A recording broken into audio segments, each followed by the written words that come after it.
Good morning students. Get ready for your 4.4 maths chapter. हम लोग अपना प्रीवियस चैप्टर कौन सा कर रहे थे? टाइम एंड टेम्परेचर, जो कि हमने 4.3 तक कर लिया था। अब हम करेंगे 4.4, उसके आगे। बहुत इजी, आप बिल्कुल टेंशन मत लीजिए। चलिए ठीक है, हम स्टार्ट करते हैं अपना 4.4।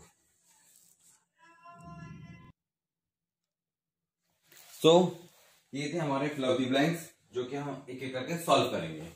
The three hands of the clock are बताना हमें वो कौन कौन से हैंड्स हैं। एक तो होता है हमारा आवर्स हैंड, एक होता है मिनट्स हैंड और एक होता है सेकंड हैंड। घंटे वाला कांटा, मिनट वाला कांटा और सेकंड वाला कांटा, बस ये लिखना था हमने। ठीक है। बी वाला क्वेश्चन क्या है? The smallest unit of the time is. Time की सबसे स्मॉलेस्ट यूनिट कौन सी होती है? सेकंड। सबसे बड़ी कौन सी होती है? और बीच वाली कौन सी होती है? Minute. Very easy. In 1 minute we have dash seconds. ये तो पूरी दुनिया जानती है। 1 मिनट में कितने सेकंड्स होते हैं? 60 सेकंड्स होते हैं। मैं अभी पूरे फिल द ब्लैंक लिखूंगा, अभी आप टेंशन मत लीजिए, पहले मैं सिर्फ डिस्कस कर रहा हूं। Dash hand moves 60 small division of the dial in 1 minute. कौन सा हैंड ऐसा है जो 60 स्मॉल डिवीजन मूव करता है 1 मिनट के अंदर? ऑब्वियसली सेकंड का कांटा। जब 60 सेकंड्स मूव होते हैं तब जाके 1 ही मिनट होता है ना। Easy. Dash hand of the clock move the fastest. कौन सा हैंड सबसे ज्यादा फास्टेस्ट मूव करता है? Obviously second hand. चलिए अब इसको मैं फिल कर देता हूं।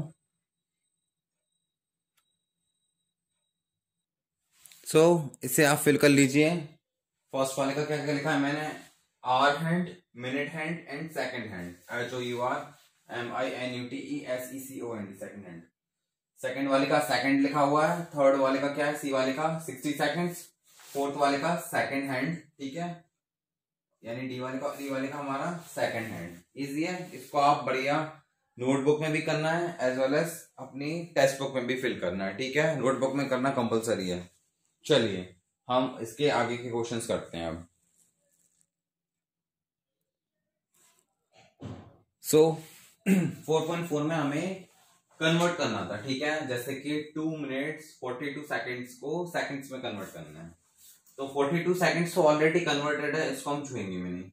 2 मिनट्स को हम सेकंड्स में कन्वर्ट करेंगे। हम लोग जानते हैं 1 minute is equals to 60 second होता है। तो 2 minute is equals to 60 multiply by 2 या 2 मल्टीप्लाई बाई 60। ठीक है, प्लस 42 जो कि है ही।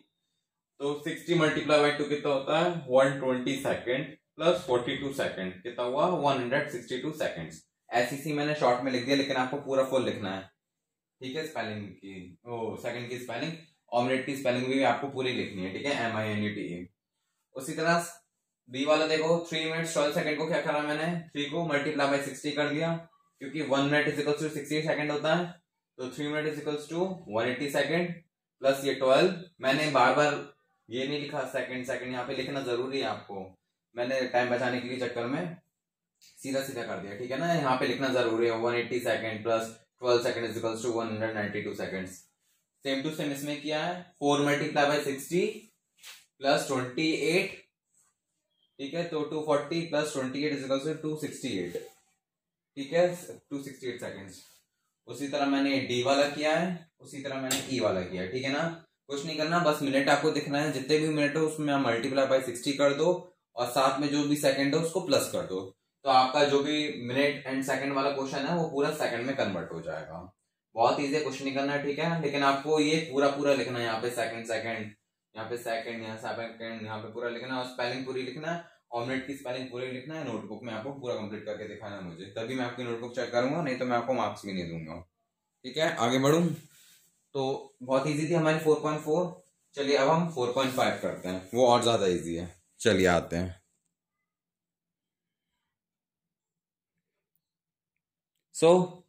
हमारा 4.5 का फर्स्ट क्वेश्चन ये है, what time will it be 4 hour 40 minute after 8:40 PM। यानी कि 8:40, 8:40 PM, यानी कि रात। अगर मान लो 8:40 हो रहे हैं तो 4 आवर 40 मिनट के बाद कितना टाइम होगा? यानी कि 8:40 हो रहे हैं, 4 घंटे 40 मिनट के बाद कितना टाइम होगा। सिंपल सी बात है, हमें 8:40 में 4 घंटे और ऐड कर लेंगे। जैसे मैं बोलूंगा 8:40 के बाद अगर 1 घंटा और दे दूं तो कितना टाइम होगा, तो मैं बोलूंगा 9:40, 2 घंटे बाद 10:40, या बोले 4 घंटे बाद कितना होगा। तो 8:40 को हम कैसे लिखते हैं, 20 आवर्स 20 मिनट लिखते हैं। मैंने आपको बताया था 12 बजे के बाद PM लग जाता है और रात के 12 के बाद AM लग जाता है। तो 12 के बाद 13, जैसे आपने रेलवे स्टेशन पे भी देखा होगा 8:40 यानी कि 20:40, 20 और 20 आवर 40 मिनट्स हो रहे होंगे। ठीक है, इजी है, कोई दिक्कत नहीं है। आपको ऐसे काउंट करना है। कैसे काउंट करेंगे, इसको कन्वर्ट करना आता है ना आपको। जैसे 1 बज रहा है यानी कि 13 बज रहे हैं, 2 यानी कि 14 बज रहे हैं, 3 यानी कि 15 बज रहे हैं। ये चीज आपको याद करनी पड़ेगी। ठीक है, जैसे कि एयरपोर्ट, रेलवे स्टेशन, आपकी वॉचेस में भी 24 आवर वाला सिस्टम रहता है कि आपको टाइमिंग कौन सी करनी है। ठीक है, तो 40 आवर्स 40 मिनट कर दिया मैंने, यहाँ पे ऐसे लिखा 40 आवर्स एंड 40 मिनट। फिर मेरे को बताना है कि 4 आवर 40 मिनट के बाद क्या टाइम होगा। तो फिर कुछ नहीं, इतने घंटे में इसमें ऐड कर दूंगा। तो ऐड करने पे क्या पता पड़ रहा है, 80 और ये 24 आवर 80 मिनट। और आपको पता है 60 मिनट से ऊपर 1 घंटा हो जाता है, बट ये हो रहा है 80। 60 minute is equals to 1 hour. यहाँ 24 आवर्स हो रहे हैं, 60 और 18, 60 में अगर मैं 60 70 80 20 मिनट और ऐड कर दूंगा तो जाके 80 मिनट होता है। तो ये 60 मिनट का जो ये इज इक्वल्स टू 1 आवर होता है, तो ये 1 आवर मैं इसमें चढ़ा दूंगा। तो ये 24 आवर्स थे, तो अब ये 25 आवर्स हो गए। जब मैंने 80 मिनट में से 1 घंटा निकाल के इसको दे दिया तो ये 24 से 25 आवर हो गया। और फिर यहाँ पे कितना बचा, 20 मिनट्स। तो हमारा कितना टाइम हुआ, 25 आवर्स 20 मिनट हुआ, 25 आवर्स 20 मिनट। लेकिन आप सब जानते हो जैसे ही 24 घंटे पूरे होते हैं तो फिर से हमारी जो घड़ी में टाइमिंग ऐसा शुरू हो जाता है, 00 स्टेशन पे आपने देखा होगा, फिर 00 इस तरह से टाइम देखा होगा आपने। ठीक है, अब 25 आवर्स 24 आवर्स का मतलब ये 24 आवर आपके कंप्लीट हो गए। ठीक है, लेकिन 25 आवर हो रहा है यानी कि आपका 1 बज चुका है रात का। ठीक है, 1:20 हो चुके हैं यहाँ पे। 25 यानी कि आपका 1, 26 यानी कि 2। ठीक है, समझ आया। ओके, जैसे ही आपके 23:59 होते हैं तो 24 नहीं दिखाता ना, सीधा 00 दिखाता है ना। तो उसी तरह यहाँ पे 25 हो गया यानी कि 24 आवर में 1 घंटा और एडिशनल ऐड हो गया है। तो यानी कि आपका 1:20 हो गए हैं सुबह के, अगले दिन के।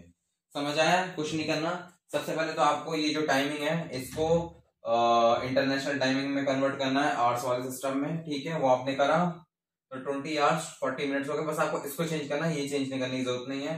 फिर आपने जितना टाइम हमें पूछा था कि कितना और एक्स्ट्रा हो जाएगा, तो वो टाइम आपको इसमें ऐड करना है, 24 आवर 80 मिनट्स। आप जानते हैं 80 मिनट्स लिख नहीं सकते क्योंकि 60 मिनट हमारा 1 आवर के बराबर होता है। ठीक है, तो हमने जो इसमें से 1 घंटा निकाल के इसको दे दिया, तो ये 24 की जगह 25 हो गया और यहाँ पे कितना 20 मिनट बचा। तो 25 आवर 20 मिनट कितना हुआ, वैसे 24 आवर का सिस्टम होता है, तो यानी कि हमारे 1:20 हो गया। समझ आया, आया। चलो इसको आप कॉपी कर लीजिए, फिर मैं आपको नेक्स्ट क्वेश्चन करवाता हूं। सो सेकंड क्वेश्चन आपका क्या है, what time will it be 2 hour 30 minute after 2:40 PM, यानी कि 2:40 हो रहे हैं, PM हो रहे हैं। तो 2:40 के बाद अगर 2 और 30 मिनट और ऐड कर दिया जाए तो क्या टाइमिंग हो जाएगी।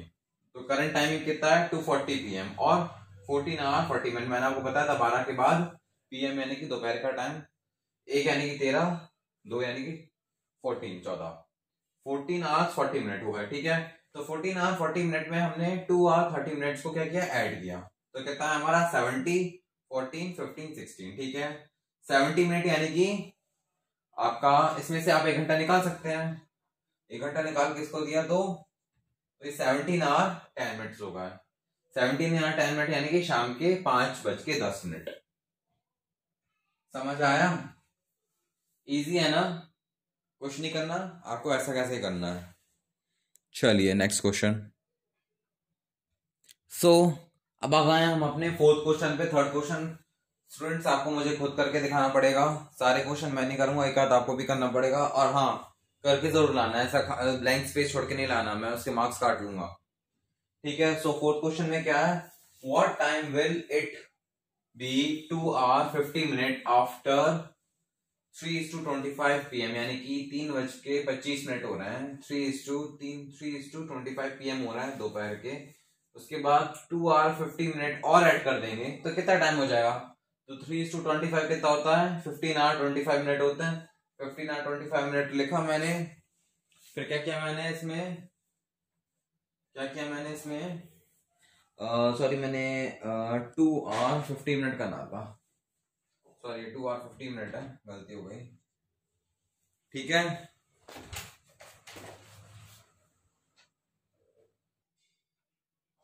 तो फिर मैंने क्या किया, 15 hour 25 minute में अपना 2 hour 50 minute को ऐड किया, 75 आ गया, ये 17 आ गया। आप जानते हो इसके अंदर 1 hour छुपा हुआ है, तो आपने इसका 1 hour इसको दे दिया तो 17 का 18 हो गया। फिर यहाँ पे 15 मिनट बचा, 18 यार इज इक्वल्स टू हमारा क्या होता है, 6 बजे, शाम के 6:15 हो गए हैं। ठीक है, समझ आ गया। थर्ड क्वेश्चन आप लोग मुझे करके दिखाएंगे, ठीक है, खुद से। चलिए मैं आगे बढ़ता हूँ। और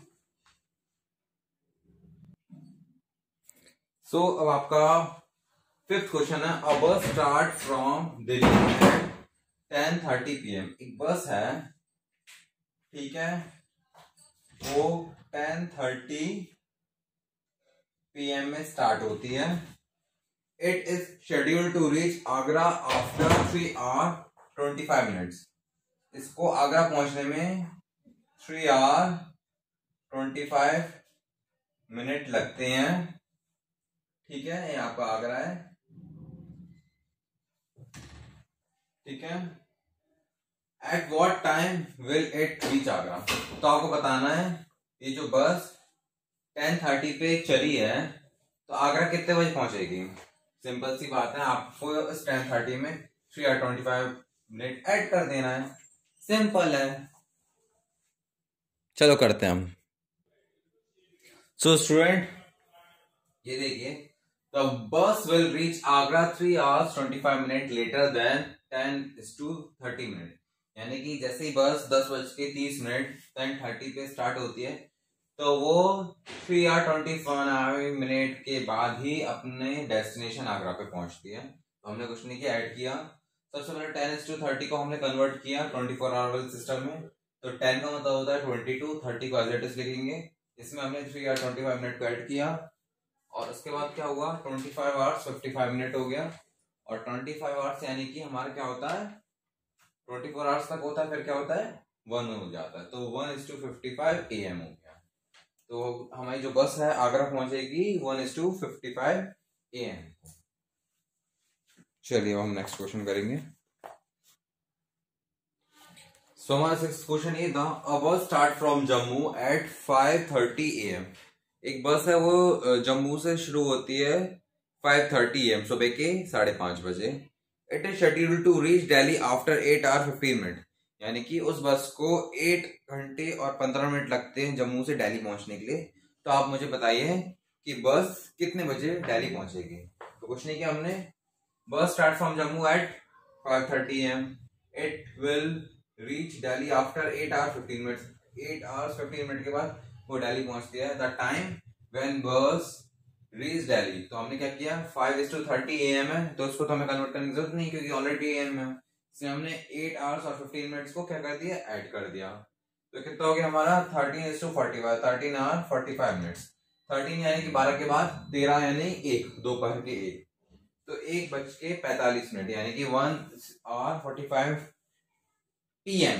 PM यानी कि हमारा दोपहर को हमारी जो बस है वो दिल्ली पहुंच जाएगी। हमारा आंसर आ गया ये। क्लियर है, समझ आया? इसको आप प्लीज कॉपी कर लीजिए। चलिए मैं नेक्स्ट क्वेश्चन कराता हूं।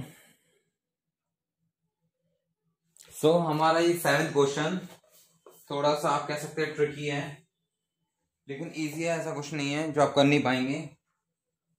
क्वेश्चन ये है, a flight is to take off from Chennai at 2:30 AM। एक फ्लाइट है वो चेन्नई से टेक ऑफ होती है 2:30 2:30 रात के 2:30 चलती है। It is scheduled to reach Tokyo after 5 hours 10 minutes। और चेन्नई से जब फ्लाइट उड़ती है तो उसका जो टोक्यो पहुंचने का टाइम है, यानी कि टोक्यो पहुंचने में उसको 5 hours and 10 minutes लगते हैं, ठीक है। और जब फ्लाइट टोक्यो पहुंचती है तो उस समय टोक्यो का टाइम है 11:10 PM। आपको पता है दूसरे देशों में टाइम कुछ और चलता है, इंडिया में कुछ और टाइम चलता है। जब फ्लाइट टोक्यो पहुंची है तो टोक्यो का टाइमिंग आ रहा है 11:10 PM, 11:10 रात के, ठीक है। तो आपको ये बताना है सिंपल सा कि जब चेन्नई से फ्लाइट उड़ी 2:30 AM पे और जब उसको 5 hours 10 minutes लगते हैं टोक्यो पहुंचने में, तो उस समय इंडिया में क्या टाइम हो रहा है। कुछ नहीं है, बहुत इजी है, कंफ्यूज करने के लिए बस आपके लिए टाइम डाला है। ध्यान से देना, flight will take off from Chennai at 2:30 AM। India से फ्लाइट चली 2:30 AM पे, उसको टाइम लगता है 5 hours 10 minutes, ठीक है। तो आपको कुछ नहीं करना, आपको बताना है जैसे ही फ्लाइट टोक्यो पहुंचती तो इंडिया में क्या टाइम हो रहा है। तो इंडिया में क्या टाइम हो रहा है, कुछ नहीं, 2:30 में आप 5 hours 10 minutes और ऐड कर दो, इससे हमें कोई मतलब ही नहीं है, तो कंफ्यूज करने के लिए डाल दिया है, समझ गए। नहीं तो आप लोग ये देख के घबरा जाओ। हमें इंडिया का टाइम बताना है कि जब फ्लाइट टोक्यो पहुंच चुकी है तो समय इंडिया में कितना टाइम लग रहा है, हमें क्या करना है, टोक्यो में क्या टाइम हो रहा है। हमें तो ये पता है फ्लाइट को 5.5 घंटे 5 hours 10 minutes लगते हैं, तो हमें बस जितने बजे फ्लाइट उड़ी है उसमें ये 5 hours 10 minutes ऐड कर देना है, सिंपल सा काम है, ठीक है। चलो ऐड कर देते हैं। सो इंडिया में हमारा टाइम हो रहा है 7:40 AM। जब फ्लाइट होके पहुंच गई है तो समय इंडिया में टाइम हमारा 7:40 हो रहा है, 7:40। चले आगे बढ़ते हैं। सो हमारा क्वेश्चन ये है, how many days are there between 8th June 2010 and 20 September 2010। हमें बताना है 8 जून से लेके 20 सितंबर तक कितने दिन होते हैं। तो पहले हमें पता होना चाहिए जून के मंथ में कितने डेज होते हैं। आपको ये वाला मेथड नहीं पता तो मैं आपको बता देता हूँ।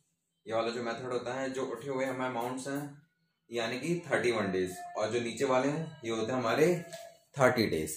तो ये जनवरी फरवरी का सिर्फ एक्सेप्शन है, जनवरी 31, फरवरी मार्च 31, अप्रैल मई जून जुलाई अगस्त सितंबर अक्टूबर नवंबर दिसंबर। जो उठे वाले होते हैं ये 31 डेज कहलाते हैं और जो नीचे वाले होते हैं वो 30 डेज कहलाते हैं, ठीक है।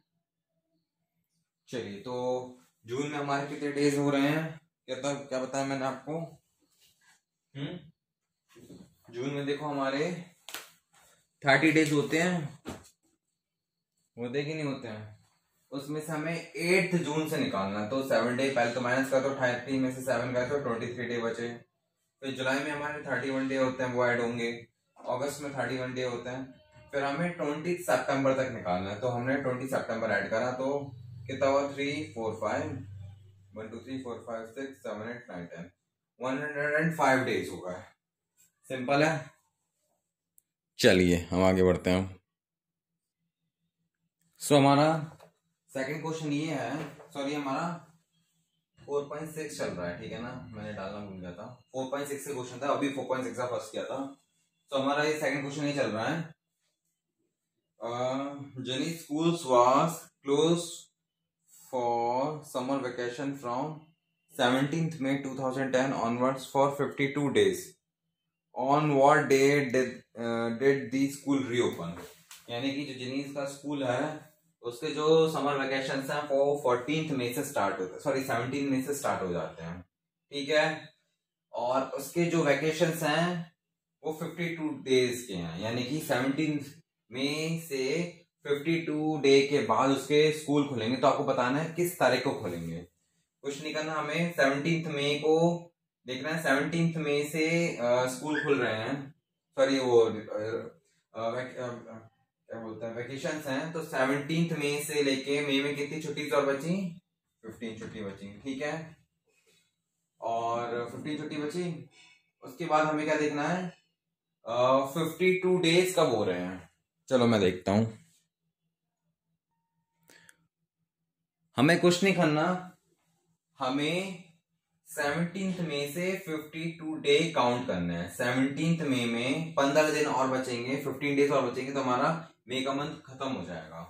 तो 52 डे में सबसे पहले टॉप 15 माइनस कर दो, कितना हुआ, 12 में से 5 गए तो बताओ,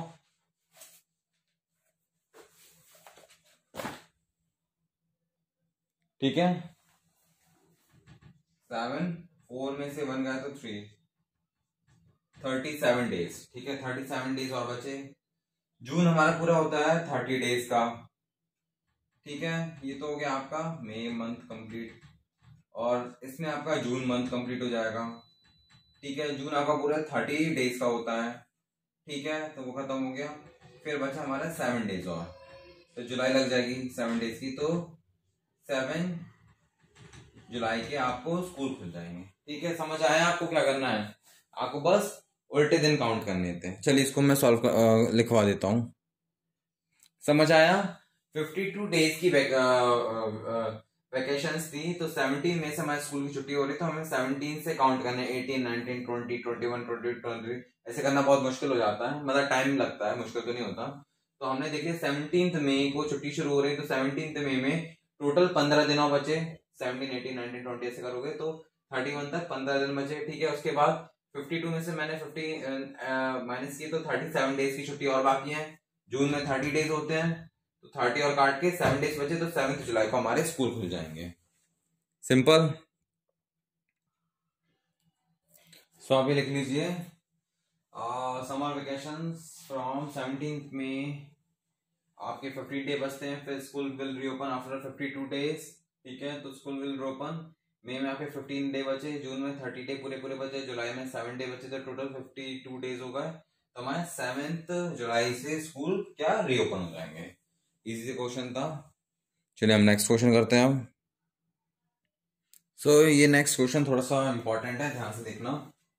ए business tycoon left for a foreign visit on 12 August 2008।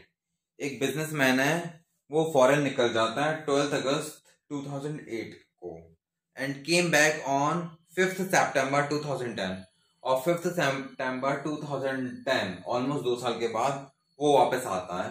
तो आपको ये बताना है, how long did he remain abroad, वो कितने टाइम अब्रॉड में रहा। थोड़ा सा ट्रिकी है, ध्यान से देखना।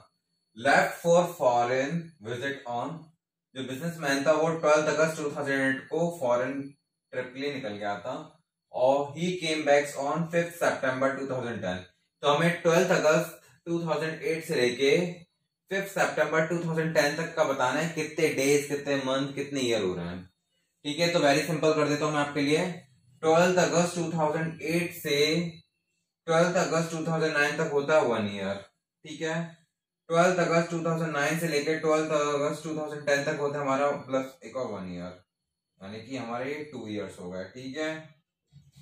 अब 12 अगस्त 2010 तक तो 2 साल हो गए, प्लस यहाँ पे 5 सितंबर तक देखना है, ठीक है। सितंबर में सॉरी अगस्त में होता है हमारे 31 डेज, तो 31 में से 12 गए तो 19 डेज और बचे, जितने दिन वो बाहर रहा, ठीक है। उसके बाद प्लस 5 सितंबर को वापस आया, तो 5 डेज और ऐड कर दो, 19 प्लस 4 5 34 डेज।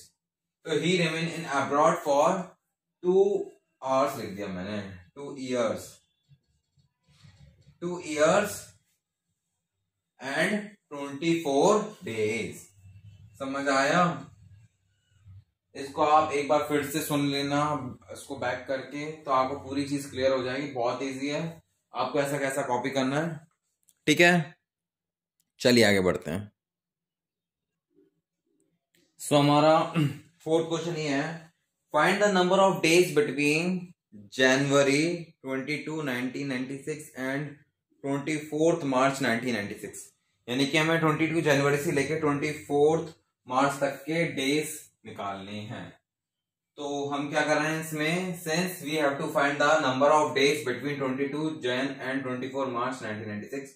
तो हमने क्या किया है, we excluded the date 22 Jan and 24 मार्च, ठीक है। The required number of days is 61, ठीक है, वो कैसे आया मैं आपको बता देता हूं एक बार और। 22 जैन से लेके 24 मार्च तक के जो हमारे डे हैं वो 61 कैसे आ रहे हैं। जनवरी में होते हैं हमारे 31 डेज होते हैं, तो उसमें से हमने क्या किया है, हमें 22 जैन से लेना था, तो हमने क्या किया है 22 जैन के बाद हमने इसमें से 22 माइनस किया तो कितना आया बताइए, 9 10 11, ठीक है 9 और फिर 2 में से 0, यहाँ पे बचा हमारे 9 डेज, ठीक है। फिर हमारे फैब में कितने होते हैं 20, कितने डेज होते हैं 8 डेज, ठीक है। और फिर हमें कहाँ तक काउंट करना है, मार्च 24 तक, तो प्लस इसमें हम क्या करेंगे 24, 8 9 10 11 12 13 14 15 16 17 18 19 20 21, ठीक है 21 आ गया, 1 कैरी 1 2 3 4 5 6, तो 61 डेज आ गए हमारे। समझ आया, हमने कुछ नहीं किया, हमने ये किया कि जो जनवरी में 22 डेज थे, जनवरी में सॉरी 31 डे का महीना होता है, इसमें से 22 माइनस किया तो हमारा आ गया कितना 9, प्लस फरवरी में कितने डेज होते हैं 28, वो ऐड किए, प्लस हमें 24 मार्च तक का निकालना था, प्लस हमने इसमें 24 और ऐड कर दिया, ठीक है, और जिसकी वजह से हमारा 61 आंसर आ गया था। ठीक है, समझ आया, 61 आपको यहां नहीं लिखना, ओके। चलिए फिफ्थ क्वेश्चन क्या है, फिफ्थ क्वेश्चन और मैं पढ़ के बता देता हूं आपको, इजी है। An expedition started on 10th March 2008. The climbers were able to reach the peak on 2nd May 2008. यानी कि एक एक्सपेडिशन स्टार्ट होता है 10th मार्च को, और वो जो क्लाइंबर है वो 2nd मई तक पहुंच पाता है। How many days did it take for them to reach the peak, तो उसको कितने दिन लगेंगे वहां तक पहुंचने में। तो वो 10th मार्च से स्टार्ट किया है, ठीक है। तो आपको क्या करना है, पहले तो 9 डेज माइनस कर दीजिए, मार्च 31 डेज का मंथ होता है तो 22 हो गया, ठीक है। और अप्रैल में 30 डेज होते हैं, ठीक है, वो लिख दीजिए, और 2nd मई को पहुंचता है तो 2 दिन और ऐड कर लीजिए, तो टोटल उसके 54 डेज हो गए हैं। तो आप ये 2 क्वेश्चंस को भी नोट डाउन कर लीजिए, और इसी के साथ हमारा 4.6 भी कंप्लीट हो जाती है। ना है तो प्लीज आप मुझसे डाउट्स में पूछ सकते हैं, कमेंट्स में पूछ सकते हैं, ठीक है। चलिए आगे बढ़ते हैं। सो स्टूडेंट्स, अब हमारी जो 4.7 है इसमें बस 2 छोटे छोटे से कॉन्सेप्ट हैं। फ़ारेनहाइट को टेम्परेचर में कन्वर्ट करना है, यानी कि डिग्री में कन्वर्ट करना है, ठीक है, यानी कि सेल्सियस में कन्वर्ट करना है, या फिर सेल्सियस को फ़ारेनहाइट में कन्वर्ट करना है, ठीक है ना। आपको बस ये 2 चीज करनी है। फ़ारेनहाइट जब वो हमारा थर्मामीटर होता है ना, या फिर हमारा जो रूम टेम्परेचर होता है, तो आपको पता, आपने सेल्सियस, टेम्परेचर, डिग्री सारी चीज सुनी होगी, जब आप डॉक्टर के पास जाते हो तो देता आपको कितना डिग्री बुखार है। तो बस आपको ये 2 चीज करना आना चाहिए, और कुछ नहीं है। सिंपल सी ये चीज है, जब आप फ़ारेनहाइट को डिग्री में कन्वर्ट करते हैं, यानी टेम्परेचर में कन्वर्ट करते हैं, टेम्परेचर इन सेल्सियस, टेम्परेचर हमेशा सेल्सियस में होता है, ठीक है। तो आपको क्या करना पड़ता है, मान लो फॉर एग्जांपल मैं आपको क्वेश्चन ही करके दिखा देता हूं, सिंपल सा क्वेश्चन है, 4.7 का आपका फर्स्ट क्वेश्चन है। इसमें क्या दिया हुआ है, 95 डिग्री फ़ारेनहाइट आपका क्वेश्चन है, ठीक है। आपको क्या करना है, इसको सेल्सियस में कन्वर्ट करना है। सेल्सियस में कन्वर्ट करने का एक सिंपल सा फॉर्मूला बस यही होता है, आपको कुछ भी नहीं करना। सबसे पहले तो आपको जो भी नंबर दिया हुआ है ठीक है, जो भी नंबर दिया है इसमें से -32 करना है। ठीक है, -32 करना है, ये आपका फर्स्ट स्टेप है। ठीक है, फर्स्ट स्टेप है, तो कितना आ जाएगा आपका 63। फिर जो आपकी 63 आ गया ना, इसमें आपको मल्टीप्लाई बाई 5 कर देना है एंड डिवाइडेड बाई 9 कर देना है। मल्टीप्लाई बाई 5 और डिवाइडेड बाई 9, ये आपका सेकंड स्टेप है। एक बार और बता देता हूं, जब भी आप फ़ारेनहाइट को सेल्सियस में कन्वर्ट करेंगे तो आपको जो पहला स्टेप होता है उसमें कोई भी नंबर दिया हो उसमें से 32 माइनस कर देना है। ठीक है, ठीक है, फिर अगले स्टेप में उस नंबर में मल्टीप्लाई बाई 5 कर देना है, फिर उसको डिवाइडेड बाई 9 कर देना है। ठीक है, और सेल्सियस से फ़ारेनहाइट में आते हैं तो उसका अपोजिट हो जाता है। ठीक है, अपोजिट क्या हो जाता है, मल्टीप्लाई बाई 9 हो जाता है, फिर सेकंड में डिवाइडेड बाई 5 हो जाता है, फिर +32 हो जाता है। ठीक है, समझ आया? आया कि नहीं आया? चलिए पहले आप इसको पूरा कर दीजिए। कितना हुआ? 9 5 45 9 9 के टेबल में 63 कितने टाइम आता है? 9 7 से 63, 9 7 से 63, 7 5 से कितना होता है? 35 डिग्री सेल्सियस। कुछ नहीं किया मैंने, 95 डिग्री फ़ारेनहाइट को सेंटीग्रेड में सेल्सियस में कन्वर्ट करने के लिए सबसे पहले तो 32 का माइनस करा, ये फर्स्ट स्टेप हो गया। उसके बाद जैसे मेरा आंसर आया उसमें मैंने मल्टीप्लाई बाय 5 और डिवाइडेड बाय 9 कर दिया। ठीक है, कुछ भी हो, जैसे मान लो कोई भी नंबर, मान लो 15 को आपको कन्वर्ट करना है तो आप सबसे पहले क्या करोगे, फर्स्ट टाइम आप -32 करोगे, जो भी आंसर आ जाएगा उसमें आप मल्टीप्लाई बाय 9 करोगे, उसके बाद जो भी आंसर आ जाएगा फिर उसमें आप मल्टीप्लाई बाय 5 करोगे, जो भी आंसर आ जाएगा फिर उसमें डिवाइडेड बाय आप 9 करोगे। ठीक है, तो आप ये फर्स्ट क्वेश्चन कॉपी कर लीजिए। फर्स्ट स्टेप है -32 करना है, फिर सेकंड स्टेप में जो भी आपका आंसर आया उसमें मल्टीप्लाई बाय 5 कर देना है और उसी समय डिवाइडेड बाय 9 कर देना है। 9 1 9, 9 7 63। ठीक है, फिर 7 का मल्टीप्लाई 5 से किया 35 आ गया। ठीक है, उसी तरह मैं आपको सेकंड क्वेश्चन करके दिखा देता हूं, आपको एक बार फिर समझ आ जाएगा। इसमें है सेकंड में 68 डिग्री फ़ारेनहाइट, इसको कन्वर्ट करना है सेंटीग्रेड में। तो मैंने क्या करा, सबसे पहले 68 में से मैंने 32 माइनस किया। ठीक है, कितना है मेरे पास 36 आ गया, ये आपका फर्स्ट स्टेप हो गई। फिर 36 में मैंने क्या किया,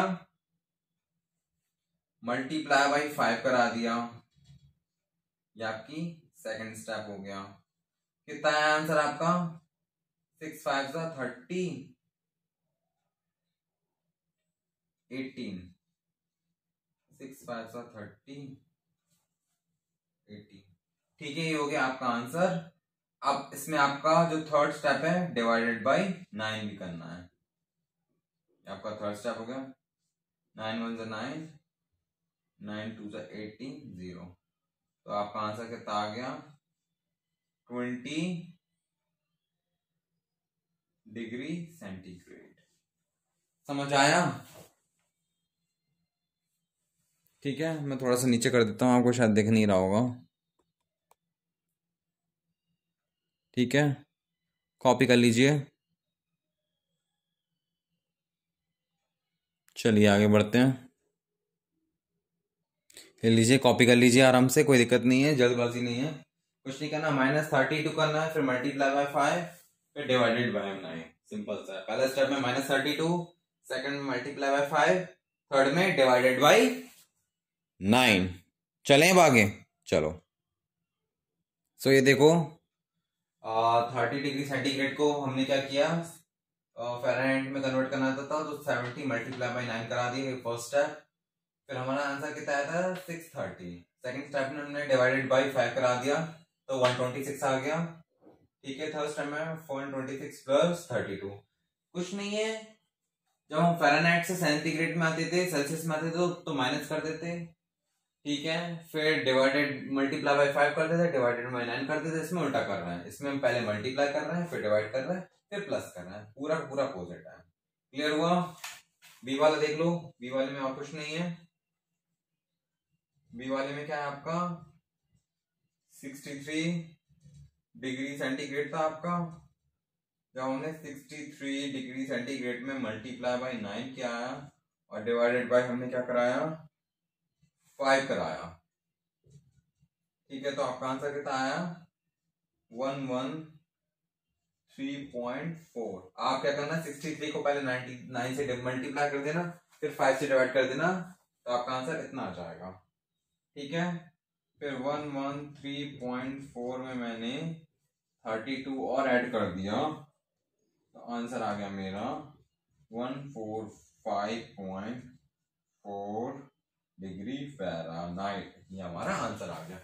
ये आपका बी वाला था, इसको आप अच्छे से कॉपी कर लीजिए फटाफट से, फिर हम थोड़ा सा और आगे बढ़ते हैं।